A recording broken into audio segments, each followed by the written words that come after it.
Right now south Indian চলচ্চিত্রের দর্শকপ্রিয় তারকা রামচরণকে তো আপনারা সকলে খুবই ভালো করে চিনেন।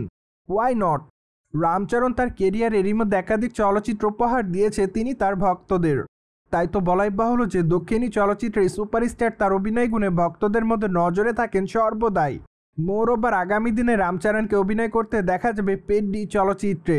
চলচ্চিত্রটিতে অবশ্য তার বিপরীতে দ্য ফার্স্ট টাইম অভিনয় করতে দেখা যাবে জাহ্নবী কাপুরকে। তাছাড়া মাত্র কয়েকটা দিন আগে চলচ্চিত্রের নির্মাতা চলচ্চিত্রের শুটিংয়ের কাজ শুরু করেন। পাশাপাশি চলচ্চিত্রের নির্মাতারা চলচ্চিত্রটি মুক্তি দেওয়ার পরিকল্পনা করেছে 2026 সালের মার্চ মাস। এদিকে রামচরণ অভিনীত পেড্ডি চলচ্চিত্রের প্রথম গ্লিপস ভিডিও মুক্তি দিয়েছে চলচ্চিত্রের নির্মাতারা। সেখানে অবশ্য রামচরণকে ব্যাপক অ্যাকশন মোডে দেখা যায়। পাশাপাশি তার লুকের অনেকটা পরিবর্তন উল্লেখযোগ্য ছিল, কেননা সেখানে লম্বা চুল এবং লম্বা দাড়িতে দর্শকদের মধ্যে ধরা দিয়েছেন এই তারকা। তাই তো বলাই বাহুল্য যে পেড্ডি চলচ্চিত্রের লুকের সঙ্গে রাঙ্গাস্থলাম চলচ্চিত্রের লুকের অনেকটা মিল পাবে দর্শকরা। পাশাপাশি প্রকাশিত ভিডিওতে রামচরণকে দেখা যাচ্ছে ক্রিকেট খেলতে। তাই তো অনুমান করা যাচ্ছে যে হয়তো চলচ্চিত্রের পর্দায় ক্রিকেটটা গুরুত্বপূর্ণ ভূমিকা পালন করতে পারে।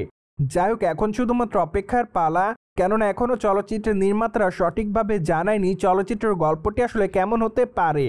অন্যদিকে দক্ষিণী চলচ্চিত্রের তারকা রামচরণকে সর্বশেষ অভিনয় করতে দেখা যায় গেম চেঞ্জার চলচ্চিত্রে। চলচ্চিত্রের পর্দায় তার অভিনয় দর্শকদের কাছে নজর কেড়েছিল। পাশাপাশি চলচ্চিত্রটিতে তার বিপরীতে অভিনয় করতে দেখা যায় কিয়ারা আদবানিকে।